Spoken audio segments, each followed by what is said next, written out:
नमस्कार दोस्तों। आज की इस वीडियो में हम समझेंगे कि अगर आप अपना घर लेना चाहते हैं तो उसकी वैल्यूएशन आपकी इनकम के हिसाब से क्या होनी चाहिए। तो आइए इसे समझते हैं एक छोटे से एग्जांपल से।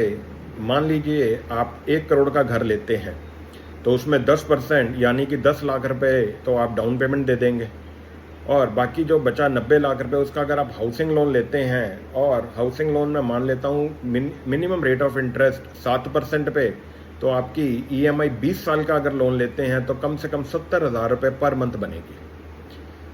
तो अगर 70,000 रुपये आपने ईएमआई पर मंथ देनी है तो आपकी सैलरी इन हैंड कम से कम 1.5 लाख रुपये होनी चाहिए, क्योंकि 1.5 लाख में से 50% तो आपकी ईएमआई चली जाएगी और 50% आपके हाउसिंग एक्सपेंस चले जाएंगे।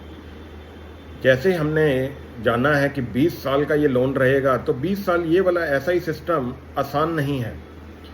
तो अब हम समझते हैं कि अगर हमें 70,000 की ईएमआई पे करनी है तो हमें इन हैंड सैलरी कितनी होनी चाहिए। तो एक थंब रूल है कि जब भी आप अगर जितना भी हाउसिंग लोन या जितनी भी आपकी ईएमआई बनती है तो ईएमआई आपकी सैलरी से 30% ज़्यादा नहीं होनी चाहिए। तो अगर मान लें 70,000 रुपये हमने ईएमआई देनी है तो हमारी सैलरी कम से कम इन हैंड 2 लाख रुपये होनी चाहिए, जिससे कंफर्टेबली जो है हम salary and monthly expenses and other expenses आराम से निकाल सकते हैं। तो दोस्तों ये ध्यान रखिए, जब भी आप कोई घर खरीदते हैं तो आप 10, 20, 30 वाला रूल जरूर फॉलो करें। पहला 10 है आपका डाउन पेमेंट, 20 है 20 साल का टेन्योर का हाउसिंग लोन और 30 मीन जो सबसे मोस्ट इम्पॉर्टेंट है कि जो आपकी ईएमआई की इंस्टॉलमेंट है वो 30% आपकी सैलरी से ज़्यादा बिल्कुल नहीं होनी चाहिए, अदरवाइज आप मुश्किल में फंस जाएंगे।